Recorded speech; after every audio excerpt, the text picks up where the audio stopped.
ঠাকুর শ্রীরামকৃষ্ণ ছোট খাটটিতে বসিয়া মশারির ভেতর ধ্যান করিতেছেন। রাত 7টা-8টা হইবে। মাস্টার মেঝেতে বসিয়া আছেন ও তাহার একটি বন্ধু হরিবাবু। আজ সোমবার 20 আগস্ট 1883 খ্রিস্টাব্দ। আজকাল এখানে হাজরা থাকেন, রাখাল প্রায়ই থাকেন, কখনো অধরের বাড়ি গিয়া থাকেন। নরেন্দ্র, ভবনাথ, অধর, বলরাম, রাম, মনমোহন, মাস্টার প্রভৃতি প্রায় প্রতি সপ্তাহেই আসিয়া থাকেন। হৃদয় ঠাকুরের অনেক সেবা করিয়াছিলেন। দেশে তাহার অসুখ শুনিয়া ঠাকুর বড়ই চিন্তিত। তাই একজন ভক্ত শ্রীযুক্ত রাম চাটুর্যের হাতে আজ 10টি টাকা দিয়াছেন হৃদয়কে পাঠাই। দিবার সময় ঠাকুর সেখানে উপস্থিত ছিলেন না। ভক্তটি একটি চুমকি ঘটি আনিয়াছেন। ঠাকুর বলিয়া দিয়েছিলেন, এখানকার জন্য একটি চুমকি ঘটি আনবে, ভক্তেরা জল খাবে। মাস্টারের বন্ধু হরিবাবুর প্রায় 11 বছর হইল পত্নী বিয়ে হইয়াছে, আর বিবাহ করেন নাই। মা, বাপ, ভাই, ভগিনী সকলেই আছেন। তাহাদের উপর স্নেহ মমতা খুব করেন ও তাহাদের সেবা করেন। ভক্তেরা আসিয়া বসিলেই ঠাকুর মশারি হইতে বাহির হইলেন। মাস্টার প্রভৃতি সকলে ভূমিষ্ঠ হইয়া প্রণাম করিলেন। ঠাকুরের মশারি তুলিয়া দেওয়া হইল। তিনি ছোট খাটটিতে বসিয়া আছেন ও কথা কইতেছেন। শ্রীরামকৃষ্ণ মাস্টারের প্রতি: মশারির ভেতর ধ্যান করছিলাম, ভাবলাম কেবল একটা রূপ কল্পনা বই তো না, তাই ভালো লাগলো না। তিনি দপ করে দেখিয়ে দেন তো হয়। আবার মনে করলাম, কে বা ধ্যান করে, কারই বা ধ্যান করি। মাস্টার: আগে হ্যাঁ, আপনি বলেছেন যে তিনি জীব জগৎ এই সব হয়েছেন, যে ধ্যান করছে সেও তিনি। শ্রীরামকৃষ্ণ: আর তিনি না করালে তো আর হবে না, তিনি ধ্যান করালে তবেই ধ্যান হবে। তুমি কি বলো? মাস্টার: আগে আপনার ভিতর আমি নাই, তাই এইরূপ হচ্ছে। যেখানে আমি নাই সেখানে এইরূপই অবস্থা। শ্রীরামকৃষ্ণ: কিন্তু আমি দাস সেবক এইটুকু থাকা ভালো। যেখানে আমি সব কাজ করছি বোধ, সেখানে আমি দাস তুমি প্রভু এ ভাব খুব ভালো।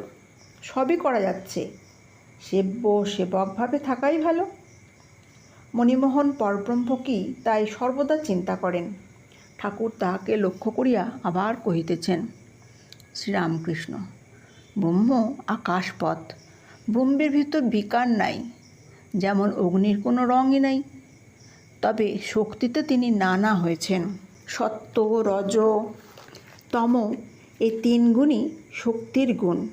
আগুনে যদি সাদা রং ফেলে দাও তো দেখবে সাদা দেখাবে, যদি লাল রং ফেলে দাও লাল দেখাবে, যদি কালো রং ফেলে দাও তবে আগুন কালো দেখাবে। ব্রহ্ম সত্য, রজ, তম 3 গুণের অতীত। তিনি যে কি মুখে বলা যায় না, তিনি বাক্যের অতীত। নীতি নীতি করে যা বাকি থাকে আর যেখানে আনন্দ সেই ব্রহ্ম। একটি মেয়ের স্বামী এসেছে, অন্যান্য সমবয়স্ক ছোকরাদের সহিত বাইরের ঘরে বসেছে। এদিকে ওই মেয়েটি ও তার সমবয়স্ক মেয়েরা জানালা দিয়ে দেখছে। তারা বরটিকে চেনে না। ওই মেয়েটিকে জিজ্ঞাসা করছে, ওইটি কি তোর বর? তখন সে একটু হেসে বলছে, না। আর একজনকে দেখিয়ে বলছে, ওইটি কি তোর বর? সে আবার বলছে, না। আবার একজনকে দেখিয়ে বলছে, ওইটি কি তোর বর?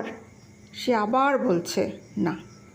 শেষে তার স্বামীকে লক্ষ্য করে জিজ্ঞাসা করলে, ওইটি তোর বর? তখন সে হ্যাঁও বলল না, নাও বলল না, কেবল একটু ফিক করে হেসে চুপ করে রইল। তখন সমবয়স্করা বুঝলে যে ওইটিই তার স্বামী। যেখানে ঠিক ব্রহ্মজ্ঞান সেখানে চুপ। সৎসঙ্গ গৃহীর কর্তব্য। মনির প্রতি: আচ্ছা, আমি বকি কেন? মণি: আপনি যেমন বলেছেন, পাকা ঘিয়ে যদি আবার কাঁচা লুচি পড়ে তবে আবার ছ্যাঁক কলকল করে। ভক্তদের চৈতন্য হবার জন্য আপনি কথা কন। ঠাকুর মাস্টারের সহিত হাজরা মহাশয়ের কথা কইতেছেন। শ্রীরামকৃষ্ণ: সতের কি স্বভাব জানো? সে কাহাকেও কষ্ট দেয় না, ব্যতিব্যস্ত করে না। নিমন্ত্রণে গিয়েছে, কারো কারো এমন স্বভাব হয়তো বললে আমি আলাদা বসবো। ঠিক ঈশ্বরে ভক্তি থাকলে বেতালে পা পড়ে না, কারুকে মিথ্যা কষ্ট দেয় না।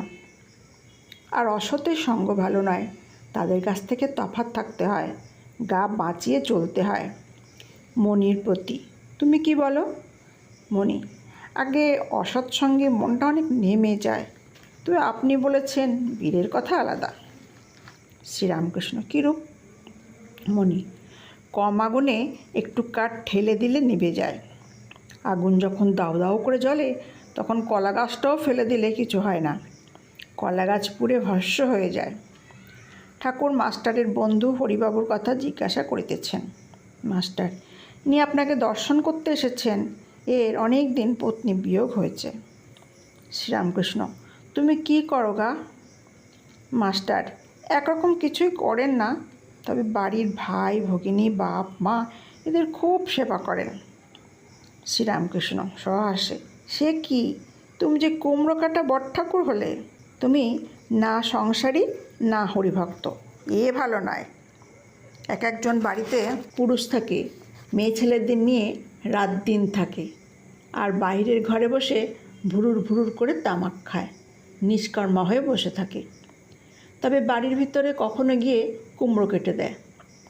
মেয়েদের কুমড়ো কাটতে নেই, তাই ছেলেদের দিয়ে তারা বলে পাঠায়, বটঠাকুরকে ডেকে আনো, তিনি কুমড়োটা দুখানা করে দেবেন। তখন সে কুমড়োটা দুখানা করে দেয়। এই পর্যন্ত পুরুষের ব্যবহার, তাই নাম হয়েছে কুমড়ো কাটা বটঠাকুর। তুমি এও করো ও করো, ঈশ্বরের পদপদ্মে মন রেখে সংসারের কাজ করো। আর যখন একলা থাকবে তখন পড়বে ভক্তিশাস্ত্র, শ্রীমদ্ ভাগবত বা চৈতন্য চরিতামৃত, এই সমস্ত পড়বে। রাত প্রায় 10টা হয়, এখনও কালীঘর বন্ধ হয় নাই। মাস্টার বৃহৎ উঠানের মধ্য দিয়া রামচাটুর্যে মহাশয়ের সঙ্গে কথা কইতে কইতে প্রথমে রাধাকান্তের মন্দিরে, পরে মা কালীর মন্দিরে গিয়া প্রণাম করিলেন। চাঁদ উঠিয়াছে, শ্রাবণের কৃষ্ণা দ্বিতীয়া, অতি সুন্দর দেখাইতেছে। ঠাকুরের ঘরে ফিরিয়া আসিয়া মাস্টার দেখিলেন ঠাকুর খাইতে বসিতেছেন। দক্ষিণাস্যে বসিলেন। খাদ্যের মধ্যে একটু সুজির পায়েস আর 2-1খানি লুচি। কিছুক্ষণ পরে মাস্টার ও তাহার বন্ধু ঠাকুরকে প্রণাম করিয়া বিদায় গ্রহণ করিলেন। আজই কলিকাতায় ফিরিবেন। সকলকে শ্রদ্ধা, ভালোবাসা এবং আন্তরিক প্রণাম জানিয়ে আজকের ভিডিও এখানে শেষ করলাম।